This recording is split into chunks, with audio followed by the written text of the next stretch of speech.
Another day, another blessing, mga Marcy at Parsi. So yung mini vlog ko nga na naglinis ako ng kwarto ang dami nga nakapuna dito sa may kisame namin. May nagsabi nga na hindi daw maganda to kasi nga may molds. Tapos may mga nagsabi din na pinturahan ko nga. Pero sabi nga ng daddy, wag na nga daw namin to pinturahan dahil pag umuulan nga dito sa amin, nagmumoist yung dingding. Kaya nga ganito yung nangyari sa kisame na babasa-basa siya. Kaya nga nung nakaraan, pinasukatan ko na nga rin to sa daddy para nga makabili na nga rin kami ng foam bricks na ididikit namin dito. So ganito nga yung itsura ng kisame namin dito sa kwarto. Alam ko namang hindi talaga kaaya-ayan tignan. At sakto nga kahapon, dumating na nga itong pinakinaantay ko na foam bricks na ididikit nga namin sa kisame. So ganito nga pala yung design na napili ko at syempre color white pa din para pasok sa tema natin. Kaso nga lang, nasad talaga ako dito dahil nga kulang nga itong dumating sa akin nung binilang ko. Yung in-order ko kasi is 36 pieces pero yung dumating sa akin 27 pieces lang. At ang masakit pa nga dito, na-order receive ko na nga siya tapos yung seller ay hindi pa nagre-reply. So anyways, bago nga ang lahat, niligpit ko nga muna lahat ng nandito sa kwarto para nga makapagsimula na nga rin kami ng daddy. Alam niyo naman, pagdating nga sa pagdidikit ng wallpaper, ang daddy nga ang expert kaya naman inantay ko pa nga siya makauwi. So anyways, mabalik na nga tayo dito sa ginagawa ko. Inalis ko na nga dyan yung latag tapos tinayo ko na nga yung higaan namin at saka nga ako nagwalis. Nagligpit na nga rin ako ng ilang kalat at maya-maya nga lang din na nagsimula na nga ang daddy dito sa pagdidikit ng foam bricks.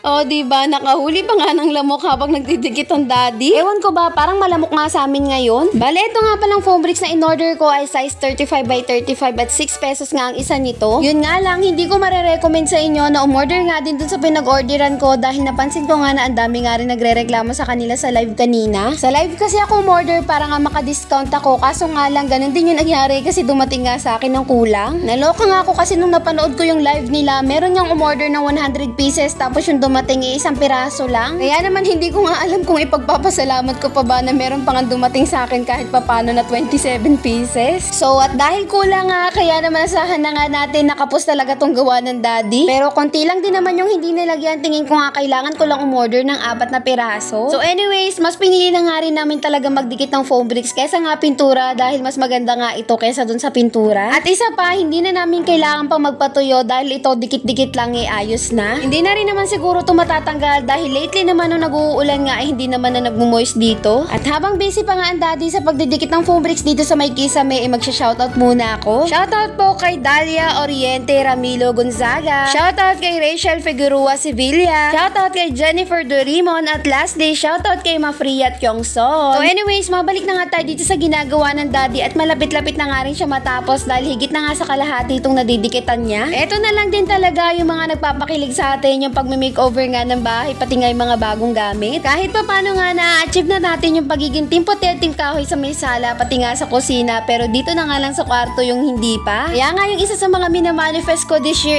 itong kwarto naman ang ma-makeover natin. Inuna ko lang din talaga tong kisame dahil ang dugyot na nga niyang tignan. Sa totoo lang, natutuwa lang din talaga ako pag nakakabasa ako ng comment na ang laki na nga daw ng pinagbago dito sa loob ng bahay. Kasi kung matagal na nga kayo nakasubaybay sa akin nung nagsisimula pa ako mag-vlog, wala pa talaga akong katema-tema dito sa bahay. Sa totoo lang, wala kasi talaga akong budget dati para nga sa pag-makeover. Ngayon nga may naaasahan na nga rin akong commission sa pag-affiliate kaya kahit papano nakakapag-makeover na nga tayo. So anyways, ang dami nga nagtatanong sa akin kung paano nga daw mag-affiliate sa Toktik. Ayun nga, kailangan nyo at least 1,000 followers pero dati talaga pwede nga siya kahit less than 1,000 followers pero ngayon nga hindi na pwede. Kaya kung mapapansin nyo dati, 40 pa lang yung followers ko pero nakakapag-affiliate na nga ako. Pero as of now, nasa 300 followers na rin ako sa Toktik.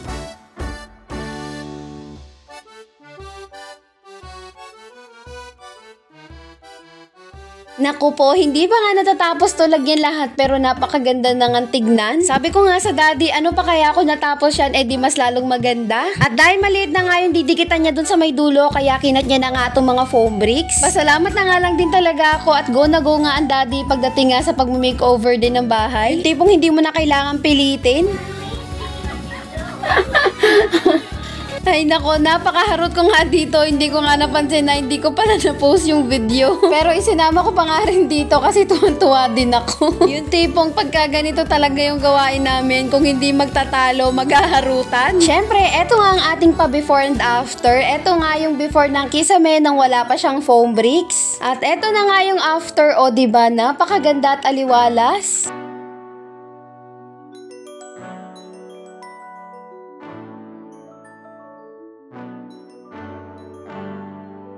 At yun lang muna mga Marcy at Marcy. Salamat sa panonood. Till next video!